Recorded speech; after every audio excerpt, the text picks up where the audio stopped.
Nous entendons ce matin, en application du 5e alinéa de l'article 13 de la Constitution, M. Thibault Guilluy, candidat proposé par le Président de la République à la Direction générale de Pôle emploi. Cette audition sera suivie d'un vote, je vous le rappelle, sur cette candidature pour lequel, vous le savez, aucune délégation ne sera admise. Je vous précise que cette audition fait l'objet d'une captation vidéo retransmise en direct sur le site internet du Sénat et sera consultable en vidéo à la demande, conformément au principe de publicité prévu par la loi du 23 juillet 2010. Je vous rappelle que Pôle emploi est un établissement public à caractère administratif, chargé notamment de prospecter le marché du travail, d'accueillir et d'accompagner les demandeurs d'emploi, de tenir la liste des demandeurs d'emploi, d'assurer le service de l'allocation d'assurance chômage et, si nécessaire, de décider de la suppression du revenu de remplacement et du prononcé de la pénalité administrative. Le projet de loi pour le plein emploi, définitivement adopté par le Parlement le 14 novembre 2023, prévoit de rebaptiser l'opérateur qui sera dénommé France Travail, de faire évoluer ses missions afin de l'inscrire au sein d'un réseau pour l'emploi qui regroupera l'ensemble des acteurs de l'emploi en France et au niveau local. Le directeur général est nommé pour une durée de 3 ans. Son mandat est renouvelable. Monsieur Guilluy, je vous propose donc de débuter cette audition par un propos liminaire dans lequel vous nous exposerez votre parcours professionnel, en particulier les actions que vous avez conduites lors de votre mission pour la transformation de Pôle emploi, mais également vos motivations et vos projets pour l'avenir. Et ensuite, nous donnerons la parole aux commissaires qui le souhaitent, qui seront amenés à vous solliciter. Voilà. Monsieur Guilluy, je vous donne la parole. Monsieur le Président, Mesdames et Messieurs les sénateurs, c'est un honneur pour moi de me présenter devant vous en tant que candidat à la Direction générale de Pôle emploi. Cette audition constitue une occasion de détailler avec vous les enjeux, les priorités et les défis pour Pôle emploi, qui écrira bientôt une nouvelle page de son histoire avec l'avènement de France Travail. En m'autorisant à défendre ma candidature devant vous, Mesdames et Messieurs les sénateurs, le gouvernement m'honore de sa confiance et par cette audition, je souhaite désormais solliciter la vôtre, afin de me voir confier cette mission au service de l'objectif du plein emploi. Derrière cette marque de confiance, il me semble que le gouvernement réaffirme sa volonté de mettre en œuvre les propositions du projet France Travail. Vous le savez, elles ont fait l'objet d'une vaste concertation avec tous les acteurs de l'emploi, de l'insertion et de la formation, puis d'un débat parlementaire de qualité jusqu'à l'adoption définitive du projet de loi plein emploi. En cela, il s'agit aussi de la validation d'une méthode, celle de la co-construction, que j'ai toujours défendue et qui me paraît essentielle pour parvenir à transformer Pôle emploi en France Travail et pour assurer une meilleure coopération entre les acteurs. Enfin, pour ma part, cette candidature, c'est aussi une chance unique de poursuivre mon engagement personnel auquel je consacre toute mon énergie depuis 25 ans. Permettre l'accès du plus grand nombre à l'autonomie et à la dignité par le travail. Si vous le permettez, avant de détailler ma vision des priorités pour France Travail, puis de me soumettre à vos différentes questions, je vous propose donc de revenir brièvement sur mon parcours. D'abord, j'ai consacré plus de 20 ans de ma vie à l'entrepreneuriat social, avec toujours la même aspiration, celle de faire en sorte que chaque personne puisse retrouver un emploi. En effet, je crois fondamentalement dans l'émancipation par le travail et dans le rôle et la responsabilité des entreprises pour la favoriser. C'est ce rôle social et sociétal des entreprises que j'ai aussi incarné dans mes différents engagements, au service bénévole d'associations comme Emmaüs, Action Prévention Sport ou les Apprentis d'Auteuil, en fondant les structures d'insertion Sport sans frontières puis Ateliers sans frontières, ou encore en développant pendant 15 ans le groupe ARES, aujourd'hui devenu premier acteur de l'insertion par activité économique en Île-de-France, avec près de 3000 personnes accompagnées par an. Depuis 5 ans, j'ai poursuivi cette même ambition en me consacrant aux politiques publiques. D'abord au service de la ministre Muriel Pénicaud pour porter le pacte d'ambition pour l'insertion par l'activité économique ou organiser l'évolution du rôle des entreprises adaptées avec notamment la création du CDD tremplin dont l'expérimentation vient d'être pérennisée grâce à vous à l'occasion du projet de loi plein emploi. Puis j'ai œuvré auprès de la ministre Elisabeth Borne pour déployer le plan Un jeune, une solution qui a contribué à faire baisser significativement le taux de chômage des jeunes malgré les effets de la crise sanitaire. Ce plan était en quelque sorte déjà préfigurateur de la démarche France Travail. Mobiliser largement acteurs publics, associations et entreprises et travailler ensemble au service d'une cause partagée. Ce plan, c'est pour moi la preuve que toutes les forces du pays, bien coordonnées et bien orientées, peuvent produire des résultats tangibles et concrets pour nos concitoyens et la dynamique de l'emploi. Une illustration de cette forte mobilisation, c'est aussi celle des entreprises. que je porte avec la communauté Les entreprises s'engagent, lancée par le président de la République et que je co-préside avec Sylvie Géano, qui est la directrice générale de Dalkia. Elle regroupe déjà plus de 70 000 entreprises partout sur le territoire, de la TPE au grand groupe, qui s'engagent concrètement en faveur de l'inclusion des jeunes, des personnes en situation de handicap, des personnes placées sous main de justice, des personnes réfugiées et tant d'autres. Enfin, il y a un peu plus d'un an, le ministre du Travail, du Plein Emploi et de l'Insertion, Olivier Dussopt, que je remercie pour sa confiance, m'a confié une nouvelle mission, celle de préfigurer France Travail par des propositions concrètes pour contribuer à l'objectif du plein emploi d'ici 2027. C'est ainsi que pendant 9 mois, avec mon équipe, nous avons mené une large mission de concertation pour formaliser un plan d'action partagé et structuré autour de 10 principes clés et 99 propositions opérationnelles que nous avons remis au gouvernement, aux partenaires sociaux et à l'ensemble des parties prenantes associées en avril dernier. Au-delà des propositions, France Travail, c'est aussi une méthode, celle de partir des idées qui marchent sur le terrain, celle aussi de la co-construction, avec l'exigence de remettre l'usager au centre. Nous avons donc mené plus d'une centaine de rencontres territoriales, autant d'échanges bilatéraux, ainsi que des dizaines d'ateliers collectifs pour aboutir à des propositions qui, pour la plupart, ont fait leurs preuves et répondent aux besoins des personnes, des entreprises et de celles et ceux qui les accompagnent. France Travail, c'est aussi un pari, celui de la coopération et de l'investissement social, plutôt que d'un énième exercice de mécano institutionnel. L'ambition de France Travail, c'est avant tout la meilleure coopération entre acteurs, principe fondateur que vous avez validé par l'adoption du projet de loi pour le plein emploi. J'en profite pour vous remercier pour ces débats sincères, parfois animés, mais toujours constructifs, dans le cadre de l'examen du texte au Parlement et lors des concertations associées. Je salue là aussi la rapporteuse du texte. Il me semble que ce débat a permis d'améliorer le projet à bien des égards. On ne dit pas la rapporteure, pardonnez-moi, mais bon, je féminise. Je pense notamment à la place confortée des partenaires sociaux dans la gouvernance, à la meilleure prise en compte des situations individuelles dans l'accompagnement proposé par le contrat d'engagement, par exemple la situation des proches aidants, ou à la compétence donnée au Cap Emploi pour orienter les publics qu'ils accueillent, ou encore aux précisions que vous avez apportées sur les jeunes accompagnés par les missions locales et concernés par l'inscription à France Travail. Le texte adopté reconnaît d'ailleurs plus clairement la place des missions locales dans la mise en œuvre de la réforme. Et je m'en réjouis parce que je sais le précieux travail qu'elles réalisent sur le terrain. C'est d'ailleurs pourquoi je suis attaché à renforcer les coopérations avec elles, comme celle avec Cap Emploi et tous les acteurs de l'insertion. Je pense notamment évidemment aux PLI, aux maisons de l'emploi, puisqu'on a aussi beaucoup travaillé avec la sénatrice Puissat. C'est la première des conditions si nous souhaitons parvenir à construire un accompagnement adapté à chacun vers l'emploi. C'est aussi en nous organisant mieux autour des bassins d'emploi et en assurant un pilotage plus collectif des actions que nous pourrons répondre plus efficacement aux besoins des personnes comme aux attentes des entreprises et tout particulièrement celles des TPE et PME. Fort de ces quelques convictions, si vous m'accordez votre confiance, ma prochaine mission pourrait donc être d'assurer la direction de Pôle emploi, qui deviendra France Travail dès le 1er janvier et qui sera dotée de nouvelles missions pour le compte de tous, avec l'ambition de créer les conditions de la collaboration et de l'efficacité collective.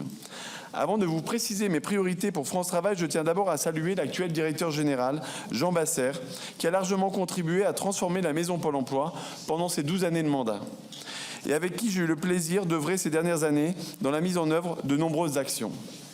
Son héritage est immense et constitue le socle solide sur lequel nous pouvons bâtir France Travail.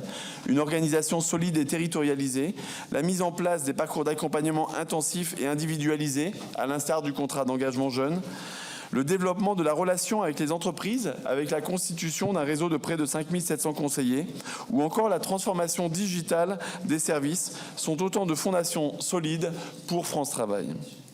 Au-delà de son action, ce sont aussi des valeurs d'intégrité, de professionnalisme et d'engagement qu'il a su partager avec les 55 000 collaborateurs de Pôle emploi, dont je tiens à saluer l'implication sans faille au quotidien pour les demandeurs d'emploi comme pour les entreprises.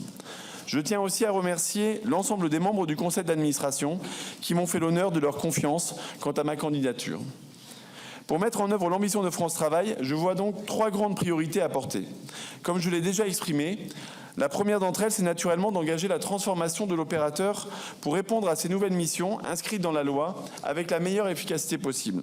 En premier lieu, avec ses partenaires et en accord avec sa gouvernance, France Travail devra conduire les travaux relatifs aux évolutions législatives qui entrent en vigueur au 1er janvier 2025, notamment le fait d'inscrire plus largement les personnes dépourvues d'emploi à France Travail, dans le souci de ne laisser personne sur le bord de la route.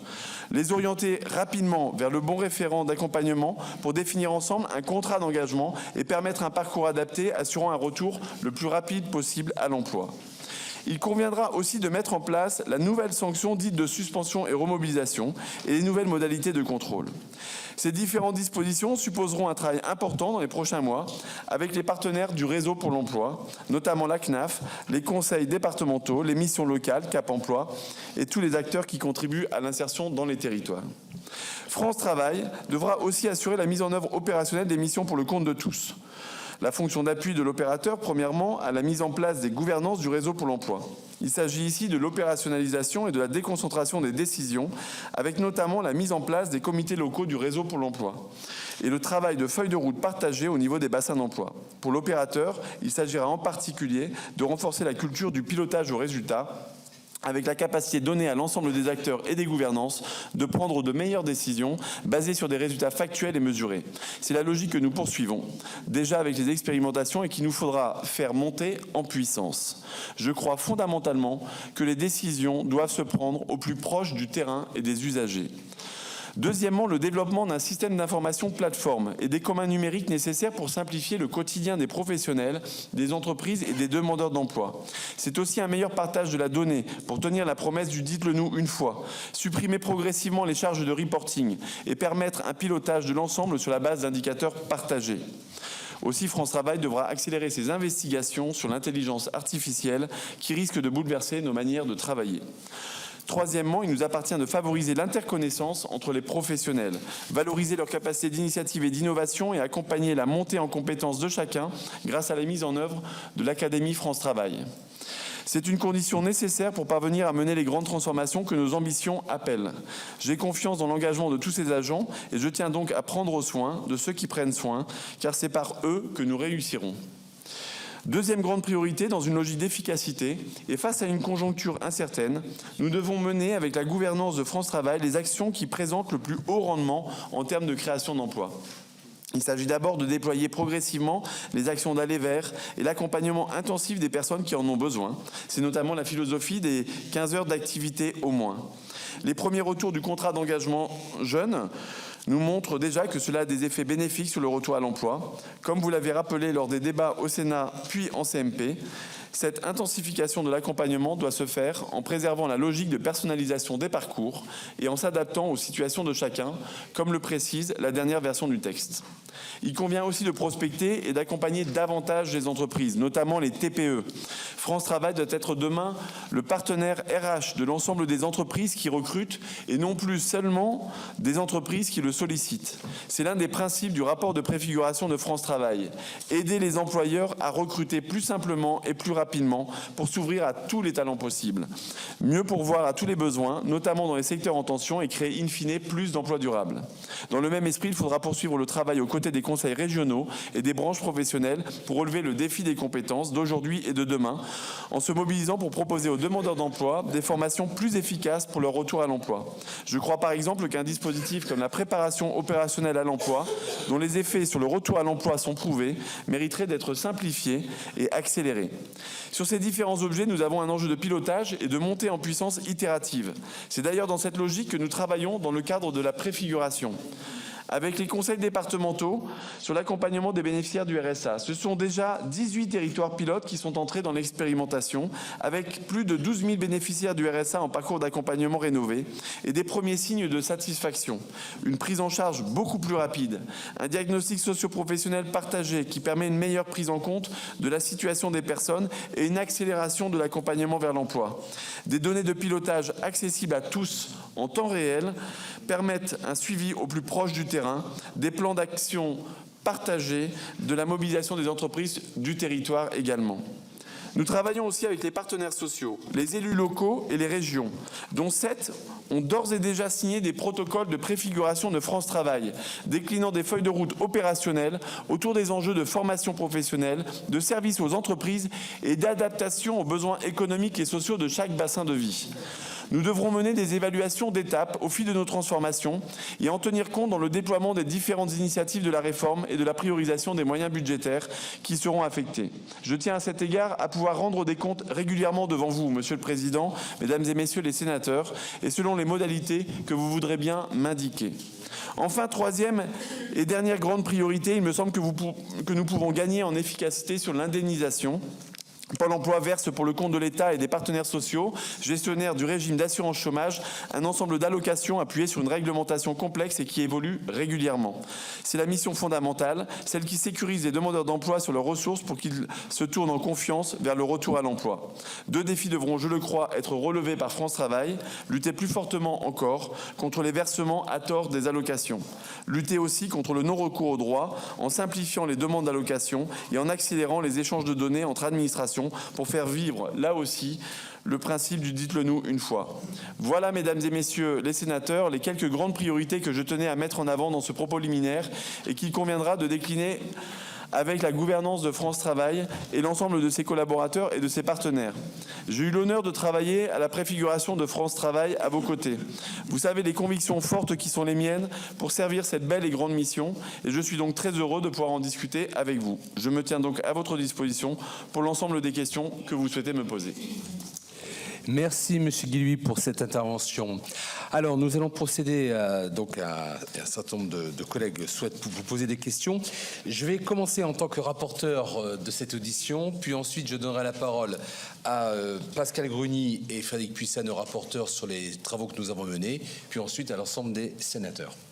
Voilà. Alors, Monsieur Guilhuy, première question. Dans votre rapport de préfiguration, vous avez estimé qu'il serait nécessaire de mobiliser de l'ordre de 2,3 à 2,7 milliards d'euros de financement cumulé sur la période 2024-2026 pour réformer le service public de l'emploi et accompagner l'ensemble des demandeurs d'emploi. Au sein de cette enveloppe, avez-vous un chiffrage précis du coût pour Pôle emploi des transformations à venir ?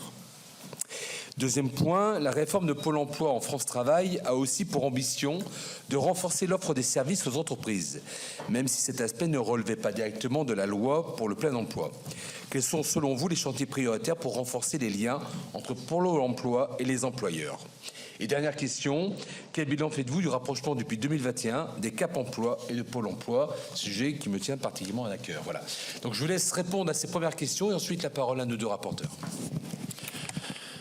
Merci Monsieur le Président. Sur les moyens, sur les 2,3 à 2,7 milliards, effectivement, sur une montée en puissance progressive 2024-2026 au gré des apprentissages, il y a une trajectoire qui a été annoncée par le gouvernement et par le ministre du Travail, qui a été validée sur 300 millions en 2024, 500 millions en 2025, 750 millions d'euros en 2026. Et je rajouterai en 2027 1 milliard d'euros quand on sera en année pleinement lancée, si j'ose dire. Au-delà de ces moyens, j'attire l'attention sur le fait qu'il est important d'avoir en tête qu'on renouvelle aussi le plan d'investissement dans les compétences, qui était aussi une attention, je crois, que nous avions en partage et que j'avais relayé dans le rapport France Travail. 3,9 milliards d'euros seront apportés aux côtés de l'effort des régions pour renforcer la possibilité de pouvoir former les demandeurs d'emploi et de répondre aux besoins des entreprises. Et puis le troisième élément, c'est le financement des départements dans le cadre de la contractualisation France Travail. Et donc on était dans une phase d'expérimentation en 2023 avec de l'ordre de 20 millions d'euros sur les 18 territoires pilotes. On va mettre en place, le ministre du Travail avec les départements de France est en train de finaliser la mise en œuvre de la contractualisation pour tous les départements de France dès 2024 avec une enveloppe de 170 millions d'euros qui à la fois va accompagner chaque chaque département à préparer la mise en œuvre des principes de la loi et notamment l'inscription et l'orientation au 1er janvier 2025 et accompagner la montée en charge des pilotes sur l'accompagnement rénové du RSA puisque les départements engagés souhaitent, pour un certain nombre d'entre eux, ont la maturité suffisante pour augmenter le nombre de bassins d'emploi couverts et on a aussi un certain nombre de départements, assez nombreux je dois dire, qui sont volontaires pour pouvoir s'engager aussi dans la démarche. Sur le service aux entreprises, c'est un enjeu clé et je dois dire que c'était d'ailleurs un enjeu qui était absent effectivement, comme vous l'avez dit, du projet de loi, non pas absent de la philosophie de France Travail, mais du projet de loi. Et je salue le travail que vous avez mené. C'est aussi Madame Gruny qui l'avait mentionné, de bien ajouter cet élément, parce que c'est sur deux pieds en fait que fonctionne la bataille de l'emploi. Évidemment, l'accompagnement des services aux entreprises est aussi important pour Pôle emploi et pour les acteurs du réseau Pôle emploi que l'accompagnement des demandeurs d'emploi. Dans ces priorités-là, il y a la mise en place justement de ces protocoles en fait de préfiguration avec les régions, c'est d'organiser le faire équipe aussi, la coopération entre les acteurs économiques pour pouvoir prospecter les entreprises main dans la main avec les chambres de commerce et d'industrie, avec les chambres des métiers et d'artisanat, mais aussi avec les branches professionnelles, parce qu'au-delà des 5700 conseillers entreprises de Pôle emploi,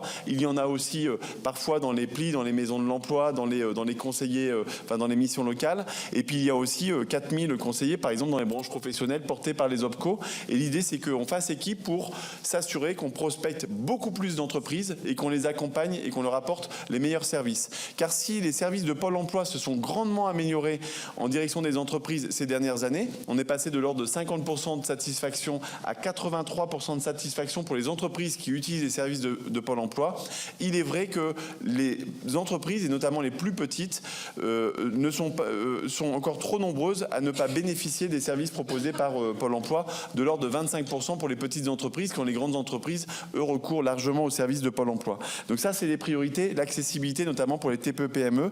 Et puis, le dernier point, c'est le rapprochement entre Pôle emploi et Cap emploi. Et je dois avouer que ce rapprochement a été aussi une source d'inspiration pour la réflexion sur France Travail. Et on voit bien que plutôt que de faire une fusion, eh bien, ce rapprochement, c'était plutôt de jouer de la meilleure des complémentarités entre Cap emploi et Pôle emploi. Ce que j'ai en tête, c'est d'abord le retour et la satisfaction des personnes. Je pourrais vous redonner exactement les chiffres, mais je crois que les personnes qui sont accompagnées, on est à plus de 80% de niveau de satisfaction des personnes sur la prise en charge par cet accompagnement Pôle emploi, Cap emploi. Plus de 90% des conseillers de Pôle emploi disent avoir augmenté leurs compétences et leur aptitude à pouvoir accompagner ou faire face aux situations de difficultés de santé ou de handicap liées à leur montée en compétences par le développement de l'interconnaissance et du partage de connaissances avec les conseillers spécialisés de Cap emploi. Et puis la mise en place du lieu unique d'accompagnement, c'est aussi une inspiration pour France Travail, c'est que quand on travaille aussi et qu'on partage aussi des lieux, en fait on développe aussi cette interconnaissance qui nous permet d'adresser de façon plus personnalisée les situations des uns et des autres, et c'est donc une inspiration qu'on pourra sur laquelle on pourra s'appuyer.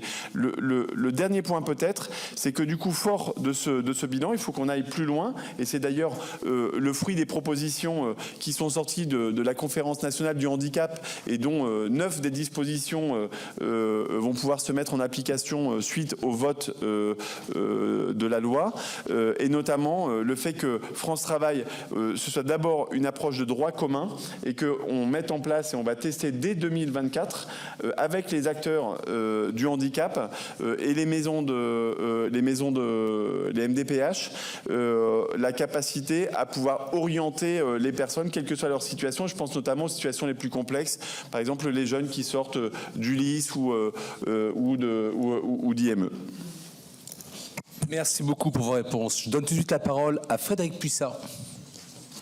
Oui, merci Monsieur le Président. D'abord, dire à Thibaut Guilly que j'avais eu l'occasion de travailler avec lui dans le cadre du pacte d'ambition pour l'IAE et que j'avais apprécié à la fois sa capacité à fédérer des acteurs qui ne sont pas toujours simples à fédérer du reste et sa capacité à trouver des réponses pragmatiques aux solutions qui étaient proposées, qui ne relevaient pas toujours du législatif d'ailleurs. Et souligner aussi que nous avons eu avec Jean Basser, et vous l'avez dit, saluer le travail qui a été fait, toujours un discours de vérité et de franchise. Et c'est ce que nous attendons d'un directeur de Pôle emploi de France Travail demain, avec les relations qu'il peut avoir avec le Parlement et notamment le Sénat. Deux questions. La première, sur le nombre d'équivalents temps plein à Pôle emploi actuellement.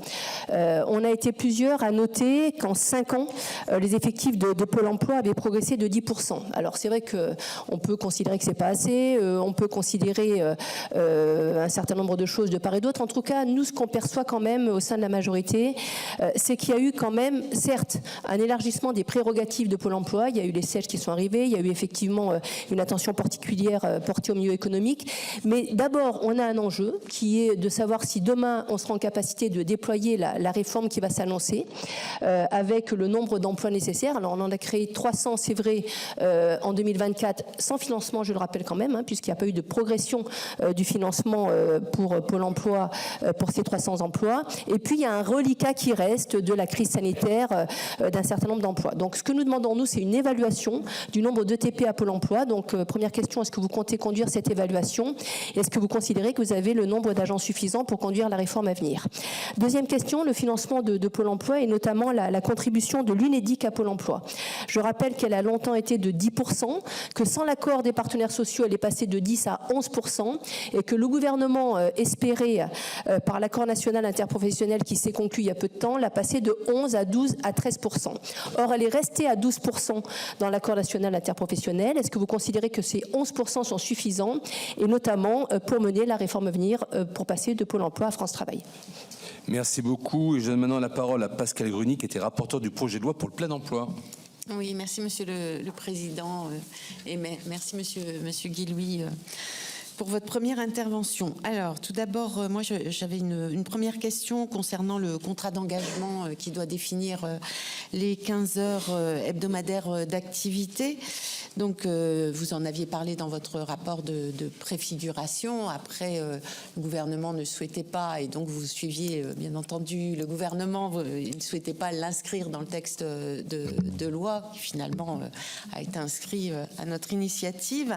Donc là, compte tenu des premières expérimentations qui ont été faites, est-ce que vous pouvez nous dire un petit peu comment ces 15 heures ont été mises en place, les difficultés qui sont rencontrées de part et d'autre, parce que c'est un contrat, donc à la fois du point de vue des demandeurs d'emploi et puis à la fois aussi de tous ceux qui accompagnent, et puis donner un peu des exemples en fait sur ces retours d'expérience et d'expérimentation.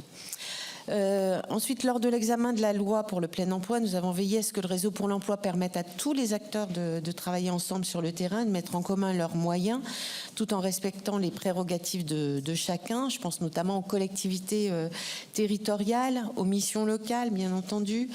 Alors, selon vous, quelle devra être la place de l'opérateur France Travail au sein du réseau pour l'emploi et comment l'opérateur va-t-il se positionner dans la prise de décision, en particulier vis-à-vis des collectivités territoriales? Vous savez que ça faisait partie des désaccords et tout du moins on a modifié d'ailleurs le texte de loi pour qu'il n'y ait pas de recentralisation et pour qu'il y ait bien une coordination claire et bien précise, pas de corde de rappel, enfin on a vraiment mis ça. Donc moi j'attends de vous que vous nous rassuriez sur ça, parce que vous voyez, vous êtes allé il n'y a pas longtemps chez moi. Et le retour en fait que j'ai eu, y compris de personnes dont je suis très étonnée en fait, ils ont senti que vous étiez assez le maître de la situation et pas du tout dans l'écoute. C'est un ressenti, je n'étais pas présente, mais je voulais vous le dire parce que je n'ai même pas demandé, parce que je savais pas que vous alliez chez moi. Et j'ai eu, comme ils savent que j'étais rapporteur, voilà ce qu'ils m'ont dit. Et je vous assure qu'une des personnes, ça m'a vraiment étonnée. Donc je pense qu'il faut faire attention. Et d'ailleurs, parce que même là dans votre discours, j'ai pas beaucoup entendu le réseau pour l'emploi. Vous savez bien que c'était un sujet, c'est-à-dire que France Travail, qui devait être à la fois le nom du réseau, à la fois le nom de l'opérateur, on en a discuté beaucoup. Finalement, j'ai cédé à ce que l'opérateur s'appelle France Travail, mais dans les médias, dans la bouche des ministres, dans la bouche des représentants de l'État, ça reste France Travail. Et ça, sincèrement, vous savez bien que c'est ce qui a crispé beaucoup les missions locales, y compris aussi l'organigramme que vous aviez mis dans le document de préfiguration, dans lequel, finalement, Pôle emploi était au-dessus de la mission locale et Cap emploi. Et franchement, si on veut réussir, c'est être ensemble, côte à côte, et de travailler vraiment sans qu'il y ait un poids.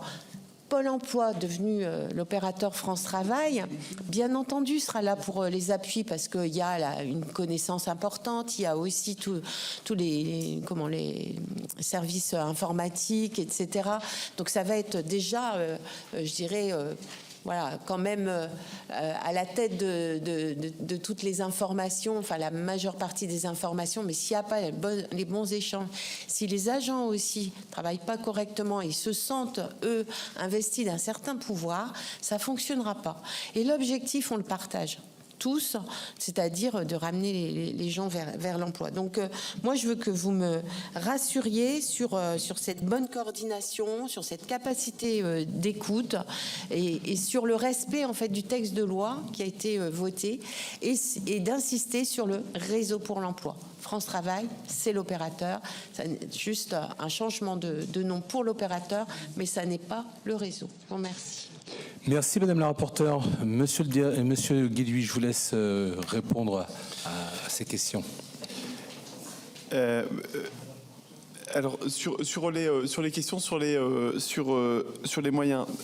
D'abord, je pense que ce qui est vraiment important de ne pas perdre, et d'ailleurs c'est en rebond avec peut-être la préoccupation sur le réseau Pôle emploi, c'est qu'on parle beaucoup des ETP de Pôle emploi, mais moi je regarde d'abord les 160 000 professionnels de l'accompagnement qui existent et qui sont à Pôle emploi, mais qui sont aussi dans les missions locales, dans les Cap emploi, dans les associations d'insertion, dans les départements, dans le secteur de l'hébergement et de l'insertion, ils sont 30 000 aussi là-dessus, et que du coup l'accompagnement et le défi pour s'assurer qu'il n'y ait personne au bord de la route et qu'il y ait un accompagnement personnalisé doit se construire en ayant bien en tête cette diversité et cette capacité d'intervention de l'ensemble de ces acteurs et surtout pas de Pôle emploi. Ce qui, je ne sais pas si je pourrais vous rassurer, parce que derrière la confiance c'est quelque chose qui se construit, et donc c'est probablement aussi par les actes que ça pourra se démontrer, mais que pour essayer de répondre à la question sur les 300 ETP de 2024, je dirais que à ce stade pour 2024 et sur la montée en puissance, ça nous permet de le faire. Il faudra évidemment avoir des discussions sur 2025, 2026 et 2027, mais qui seront aussi éclairées par la capacité à mettre en œuvre ces accompagnements et s'appuyer d'abord sur les forces en présence sur chacun des territoires. Et chaque territoire n'est pas doté toujours de la même manière, et c'est là où il faut qu'on soit attentif à cette approche un peu différenciée du sujet. Sur la question sur l'accord UNEDIC, écoutez, moi la trajectoire, c'est celle qui m'a été, que j'ai rappelé suite à la question de Monsieur Mouillet. Après, le financement de l'opérateur se fait effectivement par l'UNEDIC et par l'État principalement. Il y a aussi un peu de FSE, un petit peu d'autres choses, mais c'est principalement ça. Et que ce qui n'est pas financé par l'UNEDIC est du coup dans la trajectoire pluriannuelle financé par l'État. Cela étant dit, on a les discussions du renouvellement de la convention tripartite avec l'UNEDIC, et qui peut être l'occasion d'une discussion aussi sur le rapport qu'attendent les partenaires sociaux au sein de l'UNEDIC entre les services et les impacts réalisés pour les demandeurs d'emploi et pour les entreprises, et les moyens qu'ils mobilisent pour cela. Et donc on peut aussi, dans cette logique un peu d'investissement social, avoir des débats assez constructifs dans les mois et les années qui viennent. Sur le retour sur les 15 heures, alors il y a peut-être un premier retour quand même, parce que la philosophie, c'est quand même celle du contrat d'engagement jeune qu'on a lancé en mars 2022 avec Elisabeth Borne. On a signé récemment le 500 millième contrat d'engagement jeune, donc on commence à avoir un certain retour quand même là-dessus. Et les difficultés qu'il a pu y avoir sur la montée en puissance des 15 heures, chaque mois qui passe, là on est à peu près à 20 heures en moyenne, par exemple sur Pôle emploi. Simplement, moi, les 15 heures ou les 20 heures ou les 25 heures, il ne faut pas en faire un alpha ou un oméga. L'objectif, c'est bien d'avoir l'accompagnement adapté qui permet le retour à l'emploi des personnes. Mais pourquoi ça monte en puissance et qu'on a débuté à 11 heures et qu'on est maintenant à 20 heures en moyenne sur Pôle emploi? C'est parce que, en fait, le développement des coopérations, le fait qu'on partage l'offre de services avec les missions locales, avec les acteurs du territoire, qu'on innove, qu'on regarde un petit peu de plus en plus. On a fait franchement le comité des parties prenantes. On a un comité de suivi où il y avait aussi les écoles de la deuxième chance, les EPID, etc. Et par rapport au dernier d'il y a 6 mois, honnêtement, on peut reprendre les minutes du comité des parties prenantes, mais côté mission locale, Pôle emploi, E2C, là-dessus, c'était assez positif.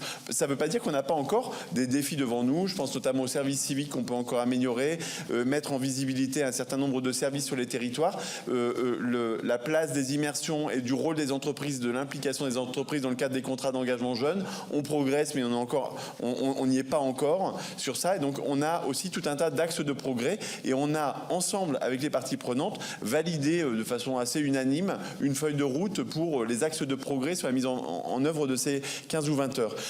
Sur le RSA, c'est un peu la même mécanique, à part qu'on n'a pas le même recul, que les modalités de mise en œuvre sont évidemment différentes entre des bénéficiaires du RSA dont les situations sont très différentes des jeunes, qui peuvent être très différentes des jeunes. Ça dépend d'un territoire à un autre. On a évidemment le sujet aussi de l'offre sur certains territoires où c'est plus compliqué. On le voit bien dans la ruralité, par exemple, pour le contrat d'engagement jeune. Et donc, on anticipe aussi un petit peu ça. Et c'est là où il faut aussi qu'on ait une capacité à avoir un effort différencié en fonction de ce qu'on constate de la disponibilité des solutions sur le territoire. Typiquement, sur la mobilité, on a lancé là dans la perspective de France Travail, moi j'ai lancé dans 3 communautés de communes, par exemple la question de la mobilité qui était un des sujets sur lesquels vous nous avez beaucoup d'ailleurs sensibilisés dans les débats, pour accompagner un certain nombre de communautés de communes, avoir une vraie stratégie d'accompagnement à la mobilité avec des moyens associés pour voir comment on peut résoudre cette équation-là, faire le test, voir ce que ça suppose et ensuite créer les conditions de sa montée en puissance progressive et sa généralisation si jamais les résultats sont probants, d'où la trajectoire budgétaire qui est montante. Le point, alors sur les coûts, je prends le point. Les coûts, je pense que c'est la clé en fait pour que ça marche. Donc à chaque fois que quelqu'un a le sentiment de ne pas se sentir écouté, c'est un problème parce que si je mesure l'ampleur de la tâche, je suis aussi, puisque je vais beaucoup sur les territoires, assez confiant. Parce qu'en fait, quand on est sur le terrain, il y a une énergie et il y a des gens qui ont envie de faire qui est hyper importante. Et ce qui est important, c'est que les gens se sentent écoutés, considérés et connectés pour que ça puisse fonctionner. Et donc évidemment que je dois tout particulièrement montrer l'exemple et que donc à chaque fois que je ferai preuve d'un sentiment de manque d'écoute ou etc., je tâcherai de continuer de travailler sur moi-même pour pouvoir le corriger. Heureusement, ils ne sont pas tous à le dire, hein, mais j'ai une marge de progression et je prends le point. Sur le réseau pour l'emploi et sur France Travail, et très probablement que j'ai pas su forcément toujours bien expliquer la philosophie de la démarche, peut-être. Et il faut dire aussi quand même que on est quand même sur un environnement et sur un écosystème qui est quand même particulièrement compliqué. Mais l'opérateur est un opérateur. Donc ceux qui font, et Pôle emploi, demain France Travail, tout comme les missions locales, Cap emploi et les associations sont là pour mettre en œuvre. La gouvernance politique, stratégique et financière, elle est assurée et je n'ai jamais rien dit d'autre, rien écrit d'autre que les décisions sont prises par ceux qui assurent cette gouvernance. Et les contractualisations d'ailleurs se font par l'État et par les collectivités. En revanche, si on a un découplage trop fort, et c'est ce que j'observe dans certains territoires. Il y a des territoires qui fonctionnent très très bien parce que entre ceux qui assurent la gouvernance politique, c'est-à-dire les élus locaux et l'État, je rajoute les partenaires sociaux dans le quadripartisme, notamment à l'échelon régional et national, même s'ils peuvent aussi intervenir localement, il n'y a aucun problème. Mais cette gouvernance-là ne peut pas bien fonctionner si, quand on appuie sur le bouton, on n'est pas connecté aux opérateurs. Et donc France Travail, c'est aussi la logique de territorialiser au niveau des bassins d'emploi l'action concrète. Et les moyens de Pôle emploi, mais les moyens qu'on met pour les missions locales et pour les autres acteurs, doivent bien être au service des décisions qui sont prises localement par les services de l'État de façon concomitante avec les collectivités. C'est vraiment ça qu'on a envie de faire. Et donc le réseau pour l'emploi, le réseau pour l'emploi, c'est là que ça se passe, c'est dans ces comités locaux. Et donc on va apprendre ensemble. On va apprendre parce qu'on a les expérimentations RSA avec les départements, mais où les régions et les élus, les maires, je commence à en rencontrer aussi beaucoup, parce que les maires doivent être beaucoup mieux pris en compte, beaucoup mieux à la manœuvre sur la bataille de l'emploi. Ils ont déjà des outils ad hoc qui fonctionnent bien avec les missions locales, avec un peu les plis, les maisons de l'emploi. Mais là, ce qu'on propose, c'est d'aller plus loin en faisant en sorte qu'il y ait une vue d'ensemble sur l'ensemble des demandeurs d'emploi et l'ensemble des enjeux de l'entreprise. Donc c'est de passer un cap là-dessus. Et donc c'est vraiment ça la philosophie, en tout cas, qu'on a envie de porter. Merci beaucoup. Alors, vous êtes 13 à avoir demandé la parole. Donc, je vous demanderai simplement d'être un petit peu concis. Et je vais commencer par Laurent Burgois. Oui, pardon, Monsieur le Président. J'aimerais vous interroger sur quelle place et quelle stratégie vous souhaiteriez mettre en place pour Pôle emploi dans nos quartiers, j'allais dire, politiques de la ville. J'ai été pendant 13 ans adjoint à la politique de la ville d'une commune de 150 000 habitants avec un quartier de 17 000 habitants, avec un taux de chômage dans ce quartier-là avoisinant les 30%. Et malheureusement, pas d'agence de Pôle emploi dans ce quartier-là, malgré les demandes du maire actuel. Pôle emploi a ouvert une agence à 2 ou 3 kilomètres en dehors de ce quartier-là. Pas des tout faciles d'accès pour les habitants. Donc c'est vrai que c'est une demande forte. On sait que dans ces quartiers, il y a un taux de chômage beaucoup plus élevé que dans d'autres secteurs, et notamment dans des milieux plus urbains, voire en ruralité, même s'il y a aussi de la précarité et du chômage dans ces quartiers-là. Et l'autre question à vous poser, c'est toujours par rapport à ces quartiers. Vous savez que les quartiers qui bénéficient des projets de rénovation urbaine importants, avec dans ce cadre-là des clauses d'insertion sociale par rapport au montant de ces travaux. Quelle place là aussi pour Pôle emploi pour inciter, non pas les entreprises, mais il faut faire de la pédagogie aussi par Pôle emploi, pour inciter les entreprises à insérer et à bénéficier de ces clauses d'insertion sociale qui sont indispensables si on veut, j'allais dire, redonner un certain espoir dans certains quartiers. Merci beaucoup. Monique Lubin. Oui, Monsieur le Président. Alors, chaque fois que nous avons une réforme comme ça, on entend toujours des choses très intéressantes, des superlatifs, ça sera forcément mieux qu'avant. Moi, depuis qu'on parle de l'arrivée de France Travail, je cherche la différence, et donc j'aimerais qu'en 3-4 mots, vous puissiez nous dire quelle est la plus-value de France Travail sur Pôle emploi. Première question. Deuxième question, sur les fameuses 15 heures. Aujourd'hui, les personnes qui sont au RSA depuis un moment sont les personnes les plus éloignées de l'emploi, qui cumulent un grand nombre de difficultés. Donc moi, je voudrais savoir comment vous allez pouvoir mettre en place cet accompagnement, sachant quand même que je ne suis pas la seule ici, je préside encore mensuellement une commission RSA, et il y a donc un certain nombre de bénéficiaires du RSA qui sont orientés vers Pôle emploi et qui ont déjà un accompagnement. Donc je voudrais savoir qu'est-ce qui va être fait en plus et comment vous allez pouvoir pouvoir tisser un réseau d'entreprises qui accueilleront des bénéficiaires du RSA plutôt âgés pour un certain nombre, parce que vous faites la comparaison avec le dispositif pour les jeunes qui était précédé de la garantie jeune qui avait elle aussi très très bien marché. J'étais à l'époque présidente de mission locale comme d'autres ici, j'imagine. On sait aussi que quand même ça commence un petit peu à s'essouffler et que l'engagement des entreprises, moi je le vois sur mon département qui était très très important au début, ça commence un petit peu à s'essouffler. Donc comment allez-vous faire pour créer ce réseau et qu'est-ce qui va être fait en plus que ce qui est déjà fait par les agents de Pôle emploi? Et troisième et dernière question, et non la moindre, je voudrais avoir votre vision des choses sur une éventuelle réduction de l'indemnisation des chômeurs de plus de 55 ans. Très bien. La parole à Olivier Néo. Merci Monsieur le Président, merci Monsieur Guy-Louis pour votre exposé assez complet, voire très complet. Alors on connaît votre engagement pour l'économie sociale, on voit que vous maîtrisez votre sujet et c'est pas la question principale.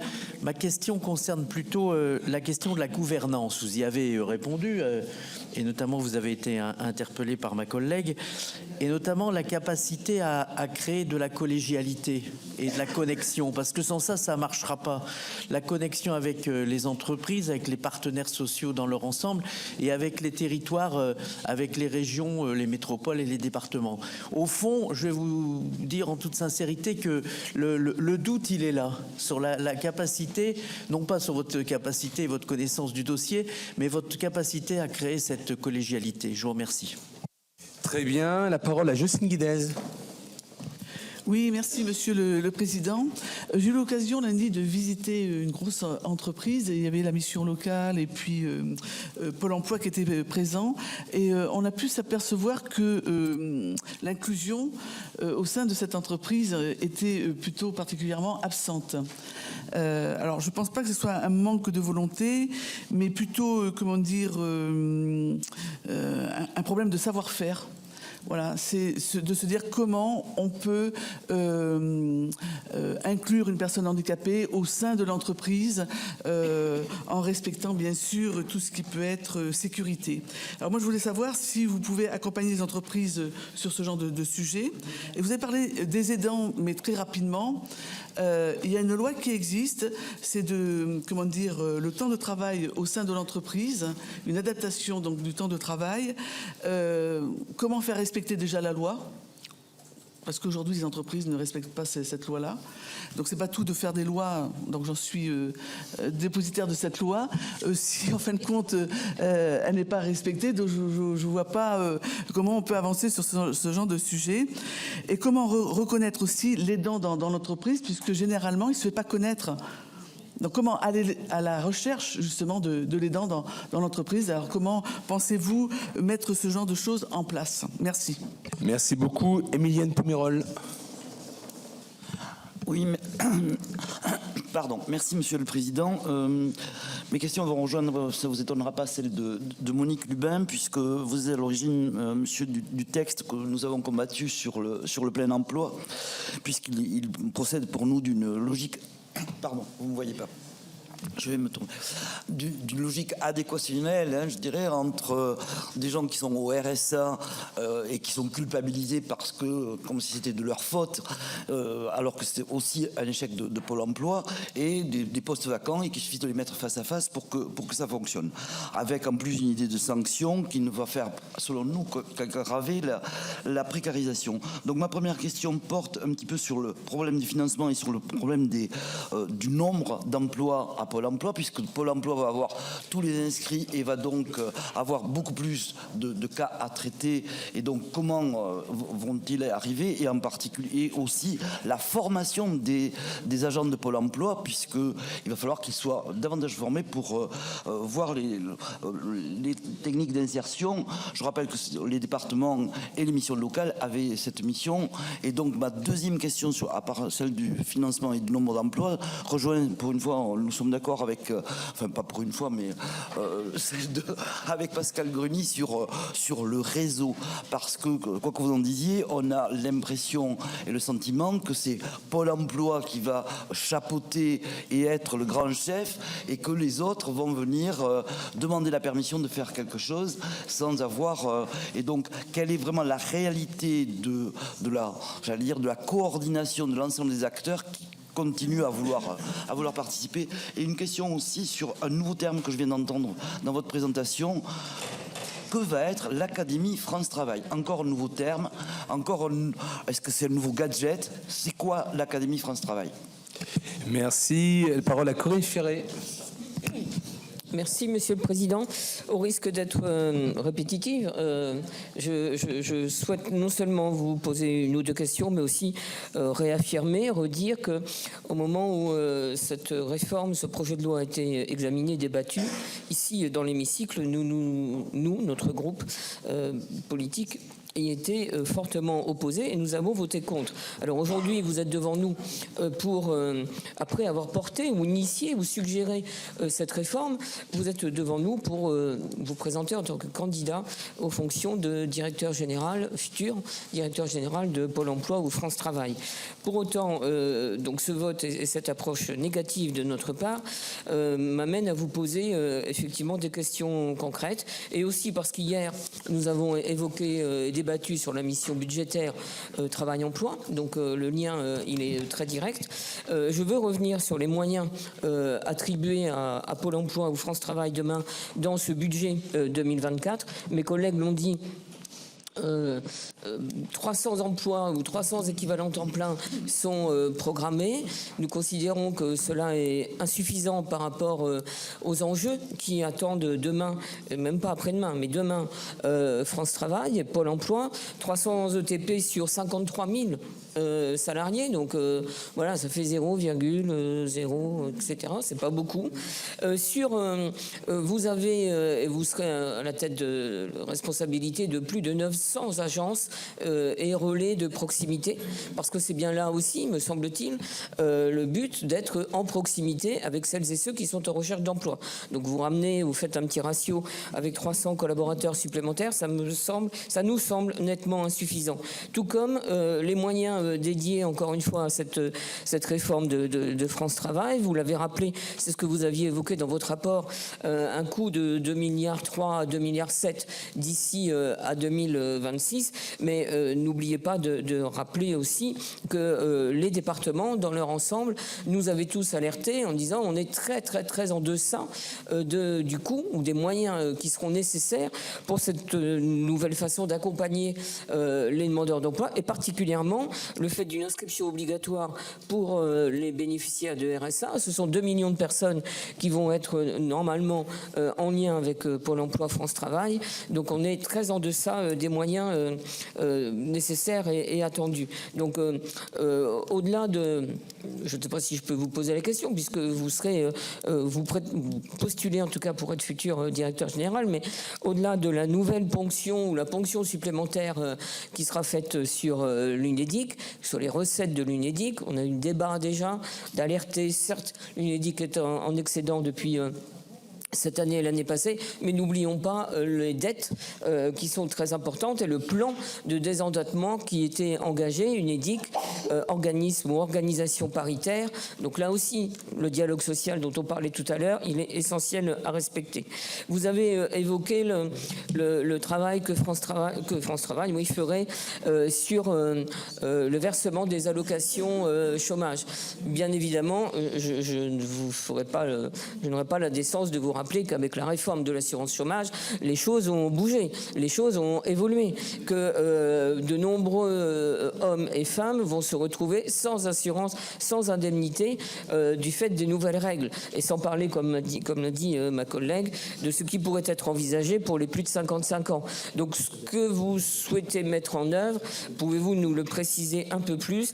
Et enfin, une dernière question relevant du réseau France Travail. Mes collègues sont intervenus en vous demandant quel serait le rôle et la place dans ce réseau Pôle emploi, mon réseau France Travail. Et moi, je voudrais bien sûr m'associer à cette question, mais en vous demandant très précisément comment ou pensez-vous qu'il serait possible d'intégrer ou de réintégrer dans ce réseau l'AGEFIP qui s'attendait très, je dirais naturellement ou très légitimement à être dans ce réseau, être dans la gouvernance nationale et qui a été, entre guillemets, excusez-moi, sorti de cette organisation à sa très grande surprise et évidemment à ses très grands regrets. Merci beaucoup. Anne-Sophie Romani. Merci beaucoup. Alors, je ne serai pas très longue parce qu'on est nombreux. Vous avez bien compris dans notre échange de regards que je partageais largement les inquiétudes de ma collègue Pascale Gruny. Vous y avez du coup partiellement répondu à quelques inquiétudes. Pour ma part, je serai effectivement vigilante à la place des missions locales dans ce réseau et particulièrement en ruralité. Je voulais savoir comment est-ce que vous avez parlé du aller vers, donc effectivement, mais concrètement le aller vers, j'aimerais savoir ce que vous comptez mettre en place, parce qu'aujourd'hui, pour l'inscription de Pôle emploi, vous vous servez de France Service et des bus, etc. En ruralité, c'est bien. Le suivi, maintenant, connaît quelques défaillances en ruralité. Donc on a quand même des freins périphériques. Vous y avez fait allusion, donc je sais que vous y serez attentif, mais voilà, il y a un point de vigilance à apporter et notamment on a parlé du SEJ lorsque Pôle emploi a été contacté pour le SEJ plus vite que les missions locales. Ça n'a pas donné un signal très positif, en tout cas, aux missions locales, dans leur place qu'elles avaient au sein de ce réseau, ce grand réseau pour l'emploi. Et je pense que peut-être que les inquiétudes sont nées d'ici aussi, parce que c'est le moment où on commençait à parler de France Travail, et les signaux envoyés ont été négatifs. Donc je compte vraiment sur vous demain pour garder cette place importante à l'insertion des jeunes, credo des missions locales. Très bien. Monsieur Guilhuy, je vous propose de répondre à cette première série d'interventions et nous passerons ensuite à la deuxième série. À la limite, je vais commencer par cette interpellation puisqu'elle reboucle avec celle qui avait commencé avec votre collègue. Juste sur les missions locales, d'abord moi j'ai lancé ma première structure d'insertion en lisant et en déclinant le rapport de Bertrand Schwartz, et donc la notion d'accompagnement global personnalisé et la place des missions locales dans l'écosystème, ça fait 25 ans que je travaille avec elle, je vois pas pourquoi je commencerais à les mettre en difficulté. Mais plus factuellement, au-delà de ma petite histoire personnelle avec les missions locales, l'aller vers, vous avez raison. Je vais vous prendre deux exemples sur lesquels, parce que il se trouve que la co-construction, en fait, que ce soit du rapport, mais même de la mise en œuvre, se fait avec l'Union nationale des missions locales, qui d'ailleurs avait salué le rapport, ensuite a discuté sur les modalités de mise en œuvre du projet de loi, et on travaille ensemble. Je vais vous donner 2-3 exemples. Un, sur l'aller vers. On sait qu'une bonne partie des jeunes dans notre pays qui sont en échec et en difficulté et qui atterrissent ensuite sur une prise en charge des missions locales, c'est des jeunes qui sortent par exemple des lycées professionnels. Aujourd'hui, on a mis en place Avenir Pro, et c'est Pôle emploi qui s'occupe d'Avenir Pro, c'est-à-dire de l'accompagnement des jeunes lycéens professionnels sur les 6 derniers mois avant leur sortie, pour éviter qu'on les perde et de pouvoir les accompagner dans leur premier stage, dans leur premier emploi. Eh bien, une des propositions que j'ai faites aux missions locales et que nous allons mettre en œuvre dès 2024, c'est qu'il me semble que compte tenu de la nature de ces jeunes, eh bien qu'on fasse équipe et qu'on s'appuie beaucoup plus fortement et beaucoup plus largement sur le réseau des missions locales pour pouvoir mettre en œuvre ce type d'accompagnement et sortir de cette exclusivité de Pôle emploi. Deuxième exemple, vous savez, il faut de l'amour, mais aussi des preuves d'amour, si je comprends bien. Le deuxième exemple, c'est les universités. C'est aussi un autre enjeu où quand même on a les jeunes qui arrivent en université, parce que l'échec scolaire et l'échec étudiant, il n'est pas lié au niveau des personnes, il est lié à l'orientation subie et aux difficultés sociales et familiales qui peuvent être autour. Et donc les jeunes qui arrivent à l'université, il y en a 1 sur 2 qui ne passe pas le cap, même, j'ai envie de dire, des vacances de Noël. Et donc, travailler ensemble, quand je dis France Travail et les missions locales, avec les universités, et je fais une présentation devant tous les présidents d'université il y a une quinzaine de jours, mais ça, on va le faire main dans la main avec les missions locales, pour pouvoir proposer un parcours d'orientation et de réorientation, pour éviter cet échec étudiant et travailler main dans la main et décloisonner en fait le monde universitaire avec le monde de l'insertion professionnelle, ça procède de la même logique. Je pourrais vous dire, on travaille avec l'ASE et avec les départements, on a des sujets comme cela. Et évidemment, sur tous les jeunes qui sont en grande difficulté, ça sera plutôt s'appuyer sur les missions locales, en tout cas fortement sur les missions locales. Mais il y a aussi les écoles de la deuxième chance, les EPI, les autres acteurs qui peuvent être des contributeurs évidemment autour de ce noyau dur. Les implantations. Dans mon rapport, j'ai mis France Travail à 5 km de chez soi. Ça a fait un peu sourire, mais ça répond aussi un petit peu à la question que vous disiez. Si on n'est pas en proximité de ceux qui en ont besoin, l'accessibilité aux services publics ne fonctionne pas. Alors vous avez raison, Pôle emploi a déjà 896 agences, quelques relais, donc vous aviez raison de dire plus de 900, et elle s'appuie sur les 2000 et quelques France Service.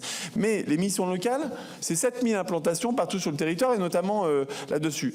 Un des autres objets de discussion, mais je ne veux pas préempter les décisions qui vont se faire, mais pour vous dire en tout cas la nature du partenariat, moi je suis très ouvert à ce qu'en fait les personnes qui arrivent en mission locale, quand je dis le 5 km, on ne va pas rouvrir des nouvelles agences France Travail, par contre faire équipe avec les autres acteurs du réseau pour l'emploi, pour qu'en fait on amène le meilleur des services, si on se met un petit peu lieu unique d'accompagnement, si on partage un petit peu et qu'on travaille un petit peu mieux ensemble là-dessus. Donc ça fait partie des sujets sur lesquels l'Union nationale des missions locales a fait part de son intérêt à travailler dessus. Je ne sais pas si ça lèvera toutes vos inquiétudes et vos impressions, mais j'espère qu'au fur et à mesure, on va pouvoir les lever. Sur la question du coup des quartiers prioritaires de la ville, monsieur, c'est un des enjeux clés. Alors il y a déjà des choses qui ont été faites. Je ne reviendrai pas sur le programme équipe emploi et les moyens un petit peu supplémentaires qui ont été faits, mais concrètement, il y a une inégalité. Il y a une inégalité d'accès à l'emploi, notamment liée au phénomène de discrimination, lié au nom, lié à l'adresse, lié aux opportunités économiques qui sont proposées. Et donc, évidemment, c'est un vrai défi que de mieux accompagner les personnes en QPV. Donc, on a le sujet de comment on amène le service plutôt en proximité. Et donc là, il y a vraiment, et clairement, et dans les quartiers, là où il y a besoin, il faut qu'on amène le service public là où il y a besoin. Donc, on travaillera sur ce sujet-là. Il y a aussi de continuer cette philosophie qu'a mis en place Jean Bassère, c'est faire plus pour ceux qui en ont le plus besoin et que du coup les moyens soient plus forts. Vous avez mentionné aussi la question des entreprises. Alors d'abord les clauses sociales. Il se trouve que les clauses sociales, on a travaillé ensemble à la faveur de la loi climat et résilience pour renforcer les considérations sociales là-dessus. Mais comme il n'y a pas que la loi, mais qu'il y a aussi accompagné les conditions de la loi, j'avais coélaboré le plan national des achats durables. On a mis en place un réseau de 500 facilitateurs de clauses, notamment avec le réseau AVE, et on a mis aussi, on a mobilisé les entreprises, le fameux réseau Les entreprises s'engagent, là les 70 000, eh bien il y a un programme pour qu'elles s'engagent beaucoup plus auprès des quartiers et dans les clauses sociales. Concrètement quand même, entre 2022 et 2023, les clauses sociales sont passées de 22 à 33%, donc on est en phase de progrès et on continuera évidemment d'agir dans ce sens. Voilà, sur donc l'engagement des entreprises, il y a eu plusieurs questions qui ont été posées sur à la fois l'engagement des entreprises. Il faut d'abord le stimuler. C'était c'est le sens de la démarche de la communauté Les entreprises s'engagent. Mais effectivement après derrière c'est une question de compétences et donc on développe et on a fait des propositions et on va développer des formations pour recruter des personnes en situation de handicap, pour développer son approche inclusive. On a pour ça lancé un campus de l'inclusion qui propose des formations qui réussissent très bien aux TPE, aux PME pour développer leurs pratiques inclusives. Ça, il faut qu'on change d'échelle et qu'on multiplie en fait cette montée en compétences. Il y a beaucoup d'entreprises qui sont prêtes à s'engager mais qui ne savent pas comment le faire et il faut les accompagner. Et ensuite, la deuxième chose, c'est simplifier parce que les solutions des entreprises, vous prenez par exemple un outil, désolé de rentrer dans le concret, mais un outil qui marche très bien, c'est l'immersion dans l'entreprise. Pouvoir faire une journée, une semaine, un mois dans une entreprise pour valider valider un projet professionnel, pour sortir des stéréotypes de recrutement, on en fait un petit peu moins de 200 000 à Pôle emploi. Ça s'appelle la PMSMP. Et bien avec France Travail et avec les équipes de Pôle emploi, depuis un an, d'abord on a changé. Ce PMSMP, ça fait fuir tout le monde, personne ne comprend les acronymes. Donc ça s'appelle l'immersion. Là où il fallait passer par un CERFA, où ça prenait plusieurs semaines avec des charges administratives, maintenant vous pouvez vous y accéder sur y compris sur votre smartphone. Et vous verrez aussi les statistiques, parce que le pilotage par les résultats, c'est aussi la transparence des résultats. Et vous verrez département par département, si vous le souhaitez, en accès libre, la montée en puissance de ces immersions. Et bien quand les entreprises, on leur facilite la vie, et bien vous verrez que les immersions, on était à 25 en début d'année, on est déjà à 150 ou 170 000 à date là-dessus, et vous pouvez le contrôler. Mais il n'en faut pas 170 000, il en faudra 300 000, 400 000, 500 000, peut-être 1 million demain. Et c'est pour ça qu'il faut stimuler l'engagement et faciliter l'engagement des entreprises, y compris pour pouvoir accompagner les 15 heures dont Madame Gruny, vous me challengez un petit peu sur ce sujet-là. Le point sur la collégialité et sur la gouvernance dont vous avez fait part, et vous m'avez partagé vos doutes. Mais vos doutes, je les partage. Parce que c'est pas simple. Non, mais ça serait de dire que c'est simple de se dire on se met d'accord sur un objectif. Donc se mettre d'accord sur un objectif, ça veut dire d'abord partager les données. Aujourd'hui, il n'y a pas un seul maire en France qui connaît et qui a accès aux informations, enfin maire ou président de communauté de communes, mais ce qui est vrai pour les maires est vrai aussi pour un président de département ou un préfet d'ailleurs.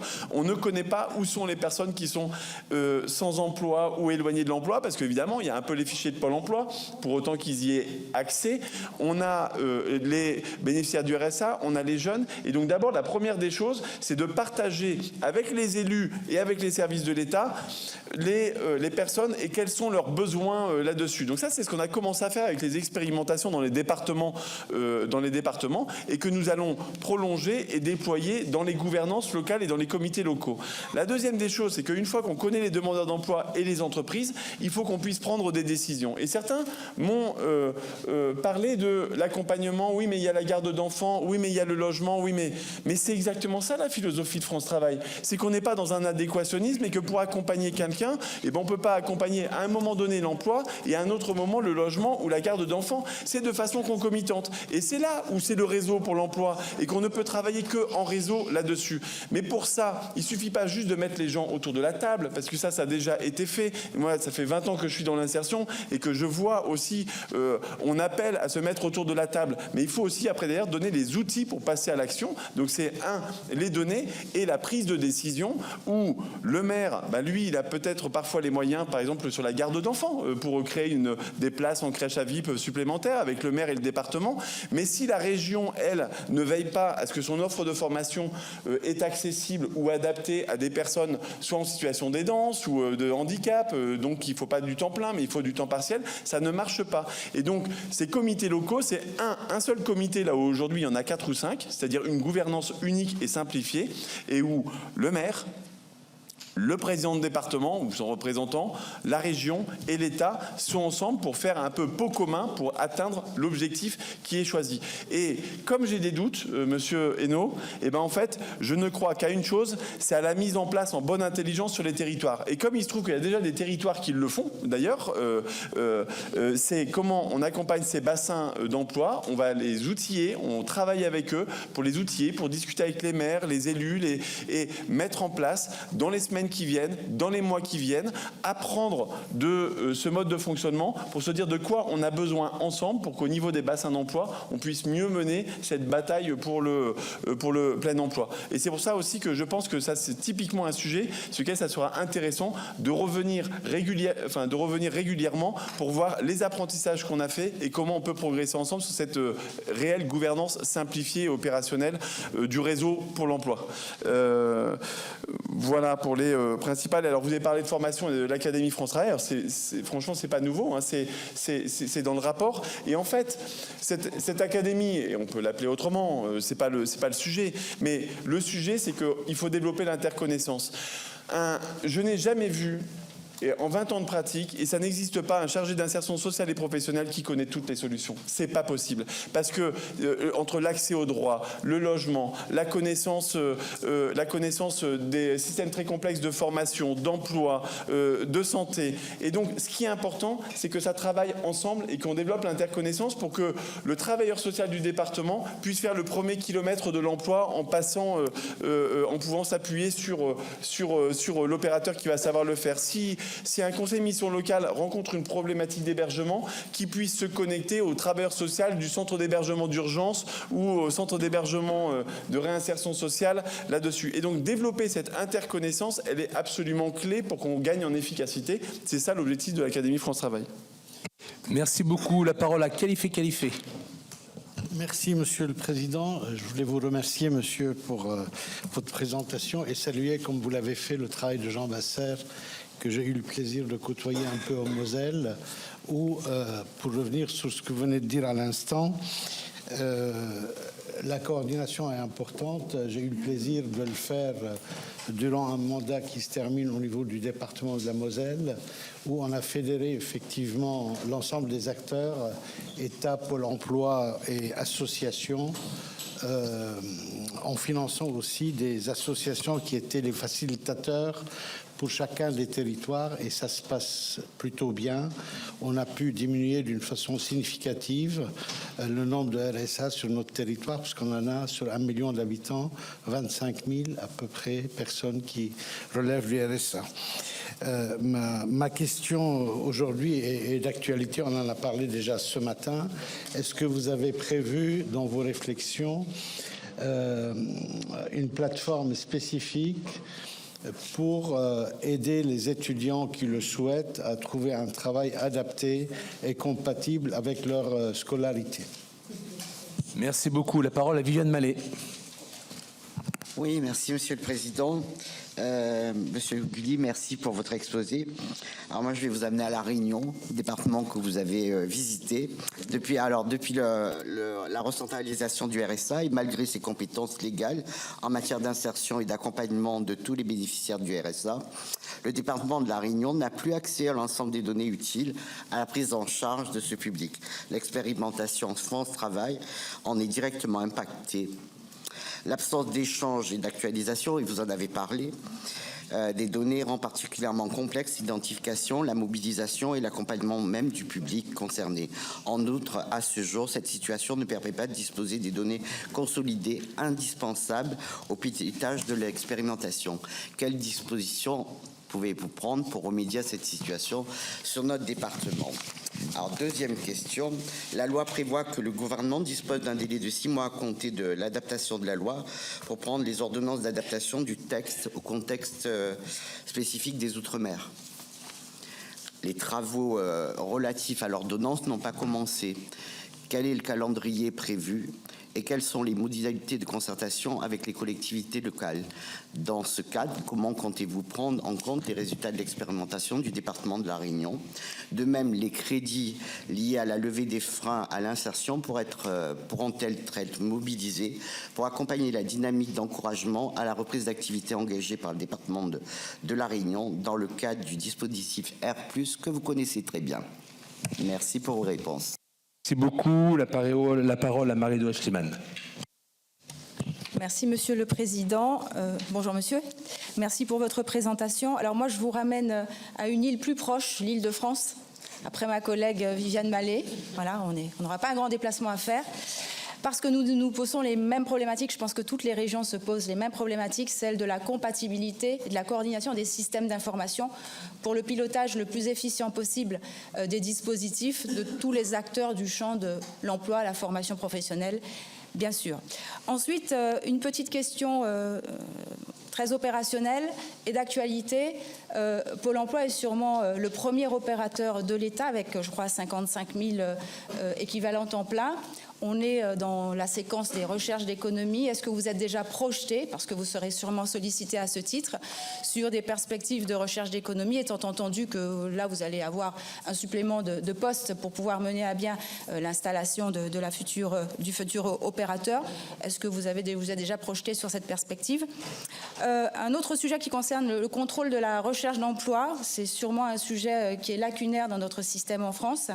Est-ce que vous avez prévu des dispositifs spécifiques ou des moyens spécifiques dans un contexte de marché du travail dynamique? Et enfin, le sujet de la gouvernance qui est revenu à plusieurs reprises, qui est important parce que vous êtes revenu sur l'association notamment des régions. Alors c'est très intéressant parce que je suis encore pour quelques mois vice-présidente de la région Île-de-France chargée de l'emploi et la formation. Et donc j'ai lu le rapport de préfiguration avec beaucoup d'intérêt où la région n'était citée que 2 ou 3 fois alors que la région est un opérateur et la collectivité historique compétente en matière d'emploi et de formation. Donc comment ce pilotage vous allez l'organiser en mettant la région à sa place, puisque j'ai cru comprendre que vous souhaitiez travailler avec toutes les collectivités. Et enfin une question un peu malicieuse, est-ce que vous envisagez et est-ce que vous seriez favorable à une expérimentation associant plus étroitement la région à un conseil d'administration qui serait piloté par la région, une espèce d'expérimentation territoriale sur le pilotage localement de l'opérateur avec une présidence par la région de cette administration, de ce conseil. Très bien, merci beaucoup. Raymond de Poncémonge. Merci Monsieur le Président. Alors, Monsieur Gully, vous avez été l'architecte de France Travail, l'inspirateur, je dirais, de la loi plein emploi. Puisque vous êtes à l'écoute, j'espère que vous avez regardé les critiques de ceux qui ont été contre, les écologistes et le reste de la gauche. Alors, de ce fait, c'est vrai, vous êtes le meilleur candidat, enfin, vous avez créé votre fiche de poste et vous êtes le meilleur candidat pour l'appliquer. Donc, il faudra qu'on sache si on valide l'inspirateur de la loi plein emploi ou si on valide le fait que vous êtes très certainement le meilleur à répondre à cette fiche de poste. Moi, je voudrais peut-être venir sur l'expérimentation, sur les 18 territoires qui sont expérimentés. Pour ce qui est, par exemple, de la métropole de Lyon, c'est vrai que nous appliquons quand même le fait que le contrat d'engagement est réciproque, même si ça a été refusé de mettre réciproque, et qu'il est d'abord pour les territoires qui l'expérimentent l'engagement d'un accompagnement renforcé et adapté des personnes avant d'appliquer peut-être les suspensions mobilisation. Il faut avoir d'abord on a d'abord des droits avant d'avoir des devoirs, et il faudra bien que vous regardiez cet élément-là. Et l'expérimentation, vous parlez beaucoup du contrat d'engagement jeune, l'expérimentation, elle se juge non pas dans les 500 premiers, mais dans les 500 derniers, je dirais. C'est-à-dire qu'on peut très bien, vous vous en doutez quand même, sélectionner. Pôle emploi est un peu accusé de ça d'ailleurs, d'avoir sélectionné ceux qui étaient le plus à même de sortir du dispositif. C'est peut-être un reproche faux, mais moi je l'ai entendu. Mais ça sera jugé quand, comme le territoire zéro chômeur, vous vous occuperez des RSA qui ont 45 à 50 ans, 50 chômages derrière eux minimum et 25% en situation de handicap. C'est là qu'on jugera et qu'on évaluera votre proposition. Moi, je reviens sur le fait que, c'est une question, ça que je veux vous porter, sur le fait que vous préconisez un portefeuille de 60 allocataires par conseiller. Je rappelle que c'était déjà la promesse de la fusion ANPE à CEDIC. Et j'aimerais savoir si vous avez quand même, et d'ailleurs le plein emploi aussi était la promesse de la précédente fusion, quel bilan critique vous avez fait ça, en quoi vous avez, pour faire votre propre proposition, tenu compte du fait que vos prédécesseurs avaient fait les mêmes promesses et qu'ils ne les avaient pas tenues. Donc, quels ont été les freins pour ça? Donc, d'autant plus que vous préconisez l'inscription de tous les RSA comme demandeurs d'emploi, de fait, de facto. Donc, moi, j'aimerais connaître non pas votre trajectoire d'embauche, parce qu'on dit 300, est-ce que c'est plus, est-ce que c'est moins? C'est pas ça la question. C'est quelle est votre projection pour arriver dans le temps qui vous est réparti à 60 allocataires par conseiller. J'ai bien entendu que désormais, pour calculer ce 60 allocataires, vous allez prendre les conseillers qui sont un peu de partout. Mais moi, c'est pas tant que vous les prenez à la mission locale, tout ça, ça me pose pas de soucis. Mais j'aimerais savoir quelle place vous allez donner aux organismes de placement privé. Parce que ces organismes de placement privé ont été très développés. Et pour avoir ces 60 allocataires, moi j'ai bien l'impression que ça sera le recours principal. Alors, je le pose d'autant plus la question que les analyses ont été faites, que ces organismes de placement privé sont moins efficients que l'accompagnement public. Donc ça, c'est la première question. Et Vraiment, c'est juste excellent. Oui, alors très vite. Ensuite, puisque vous allez inscrire tout le monde et que vous voulez le plein emploi, 5%, j'aimerais savoir, est-ce que vous allez changer les catégories de Pôle emploi? C'est-à-dire, est-ce qu'on va avoir, à part les A, B, C, D, E, le F, les RSA que vous n'arrivez pas à placer? Parce que sans changer les catégories, je ne vois pas trop comment vous allez y arriver, sauf à radier de façon massive. Donc, et ensuite, et pour finir, je suis tentée de dire que vous avez parlé des partenaires sociaux que vous avez mis en national et en régional, mais quand nous avons demandé qu'ils soient aussi en département et local, le ministre nous a dit qu'il ne connaissait pas les partenaires sociaux au niveau départemental, donc ça m'inquiète un peu, même au niveau local. Donc, quelle place vous donnez aux partenaires sociaux au plus près, puisque vous êtes dans l'expérimentation au plus près, sur les 4 niveaux, au niveau départemental et local. Voilà. Merci beaucoup. Catherine Conconne. Oui, merci, M. le Président. Ce sera rapide.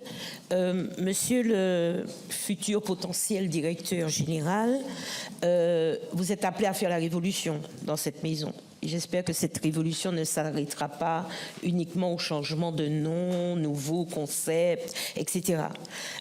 Pôle emploi donne l'impression d'une grosse machine, d'un gros mammouth, pour ne plagier aucune autre administration, avec une efficacité tout à fait relative.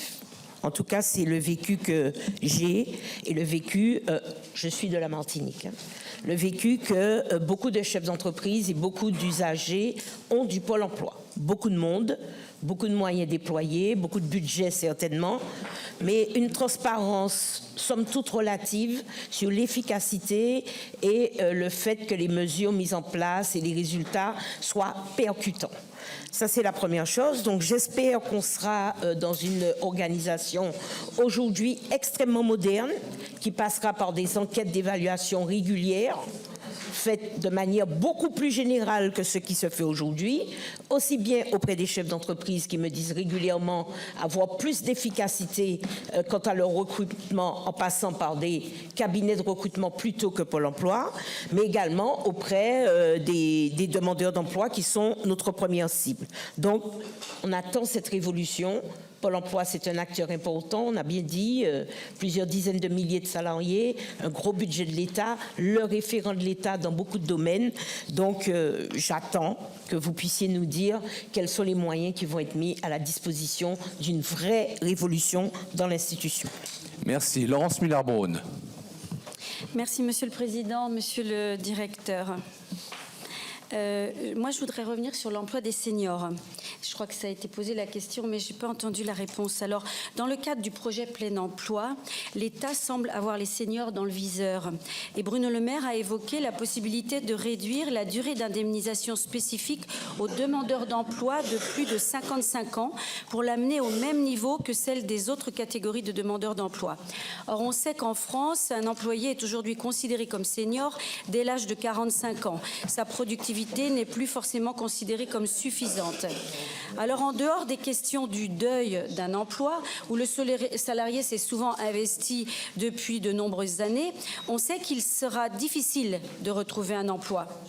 Il y a quelques années, un dispositif avait été mis en place pour inciter les employeurs à recruter des personnes en fin de carrière auxquelles il manquait quelques trimestres.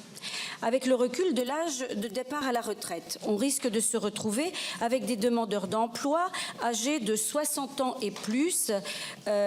Comment envisagez-vous de créer une attractivité autour de ces profils plutôt fatigués, plutôt blessés, plutôt avec des difficultés nouvelles, hein, et comment allez-vous faciliter leur retour à un emploi stable sans dévalorisation de leurs compétences et expériences? Autre question, une sanction intermédiaire est introduite en ce qui concerne le bénéfice des prestations monétaires et des services d'accompagnement. Vous avez parlé d'un contrat d'engagement. Et là, il y a donc une sanction intermédiaire qui serait introduite, la suspension de remobilisation. Comptez-vous mettre en place un service de coaching pour booster le moral et les candidatures, puisque quelquefois c'est un peu difficile de se remettre à l'emploi pour plein de raisons. Et comptez-vous uniquement vous appuyer sur la peur d'une sanction pour atteindre cet emploi? Comment envisagez-vous cela? Enfin, dans le projet France Travail, il est question de lien avec les entreprises, et chaque entreprise pourrait disposer d'un interlocuteur privilégié dans le cadre d'une offre de services commune. Alors là aussi, dans les agences, un service dédié aux entreprises existe déjà. Ce sont des conseillers qui sont en charge de l'accompagnement des entreprises depuis la prise de l'offre jusqu'au recrutement final. Recomptez-vous décentraliser les décisions pour permettre aux agences une plus grande adaptabilité aux réalités du terrain, urbain, rural, suivant les établissements scolaires et de formation qui sont à proximité, et offrir un service coûts humains? Merci, Monsieur le Directeur. Très bien. Et la dernière intervention, et ensuite nous écouterons Monsieur Guilly pour la réponse. Madame Nadei. Oui, merci Monsieur le Président. Alors, Monsieur Guilly, moi j'aurais deux questions très brèves. Alors, moi je viens de la Guadeloupe, la circonscription de la Guadeloupe, et moi j'ai une question. Que pensez-vous de la précarité de l'emploi chez les conseillers à l'emploi, chez Pôle emploi? Nous avons un turnover à peu près de 40%, donc beaucoup de CDD. Donc ça ne permet pas d'accompagner des demandeurs d'emploi sur le long terme. Et donc, je pense que les chiffres sont faussés. Donc, d'abord sur les CDD et de Pôle emploi.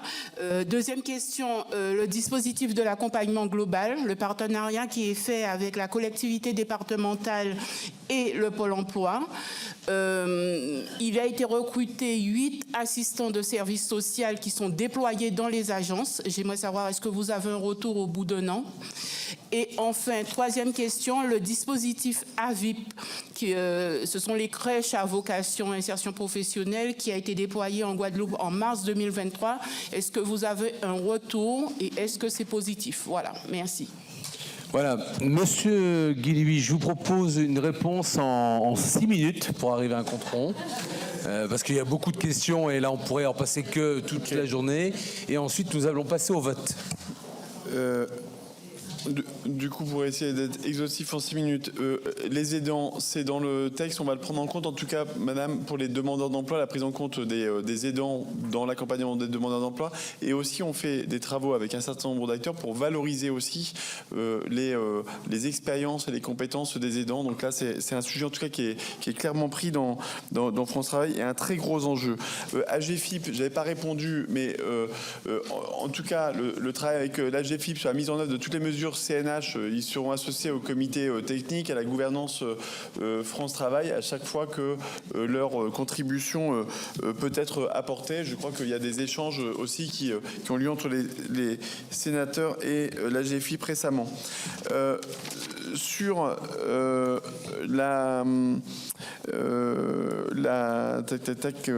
oui, plateforme étudiant pour la Moselle, j'en profite.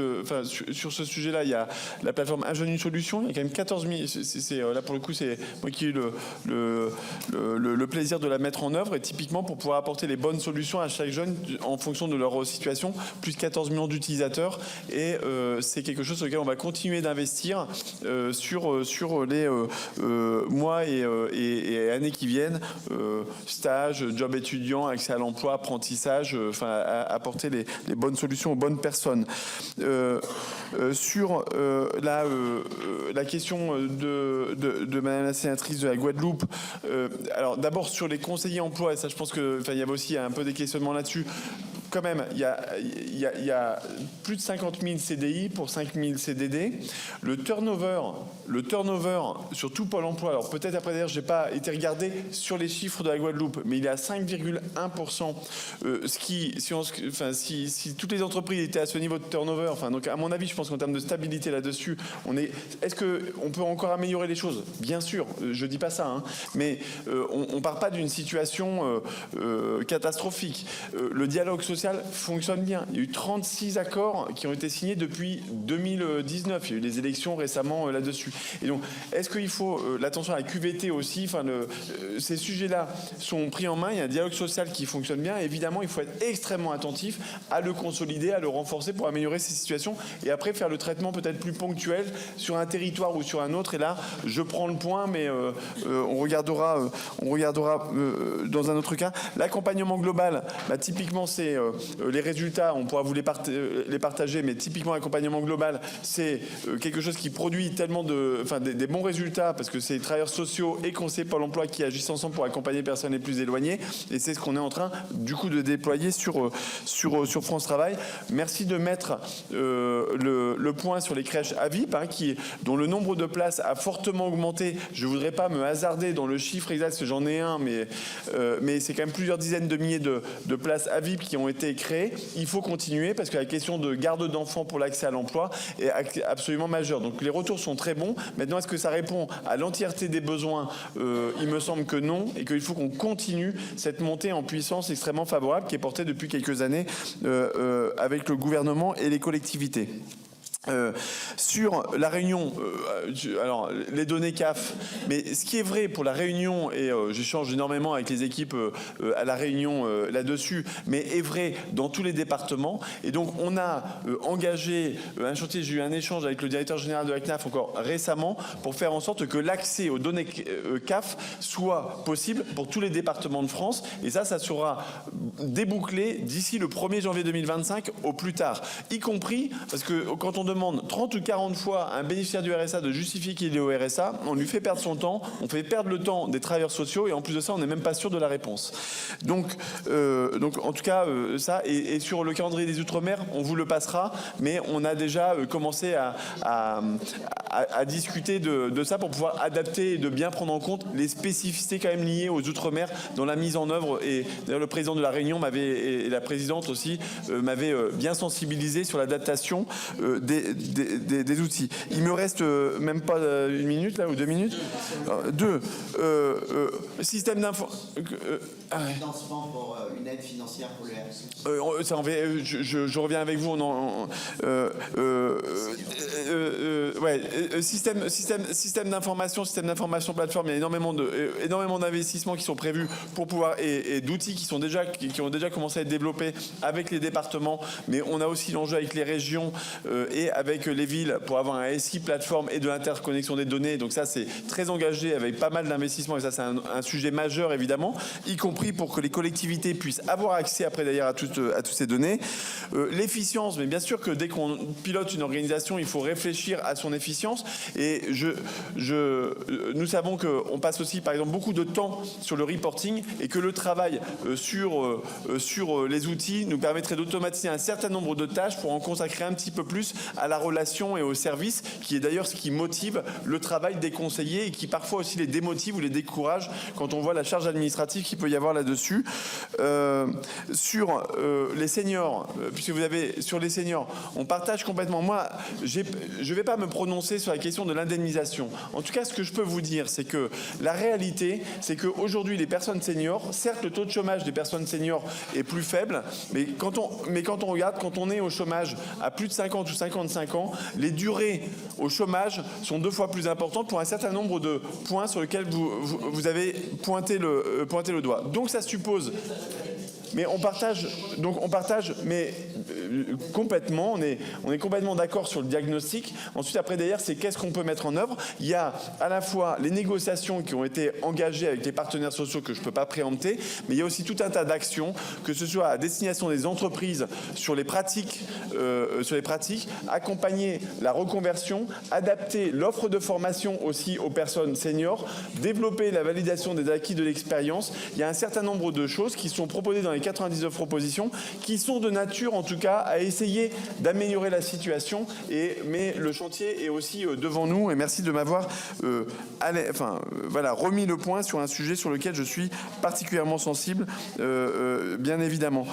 Dans le coaching, c'est pas la question de la peur des sanctions. La question d'abord, c'est l'accompagnement. Et d'ailleurs, sur les portefeuilles à 50, à 60, c'est que quand on est en difficulté et quand on doit faire un accompagnement personnalisé global, ça ne fonctionne pas si on a plus de 40, 50, 60 personnes à suivre. Ça, c'est la réalité concrète. Alors maintenant, ça renvoie à la question des moyens sur lequel vous m'interrogez. Mais cette question des moyens, moi, quand je discute avec les départements, y compris d'ailleurs dans l'Aisne, parce que là, pour le coup, j'avais écouté la vice-présidente de l'Aisne, et à partir du moment où l'accompagnement, on le renforce, ce choc de l'insertion, et que du coup, ça fait baisser le nombre de bénéficiaires du RSA, ça dégage des marges de manœuvre sur lesquelles les départements, avec l'État, sont prêts à en redéployer sur l'insertion. Parce que les moyens, aujourd'hui, on en met 15 milliards, et principalement sur l'allocation, parce que on ne s'occupe pas des bénéficiaires du RSA. Si on les aide à se réinsérer, ça dégagera des marges de manœuvre aussi pour cela. Merci beaucoup. Je suis désolé. C'est une très bonne proposition. Si vous écoutiez, vous ne hurlerez pas. J'ai demandé d'avoir les réponses par écrit, parce que mes 3 questions n'ont pas été répondues. Donc, voilà. C'est bon, c'est bon. Donc, moi, ce que je vous propose, monsieur Guilhuy, on a une grande matinée. Ce que je vous propose, monsieur Guilhuy, c'est qu'on puisse avoir un certain nombre de réponses par écrit des sujets qui n'ont pas été évoqués ce matin. Je vous remercie. On va procéder, nous, à la suite des opérations, parce qu'on a encore un petit peu de temps de vote. Merci beaucoup, en tout cas. Merci à vous. Effectivement, je suis navré pour les questions auxquelles ça n'a pas été répondu, mais je suis prêt à y répondre aujourd'hui et demain par écrit. Je suis à votre disposition. Merci beaucoup pour cet exercice. À bientôt, pardon. Bien, mes chers collègues.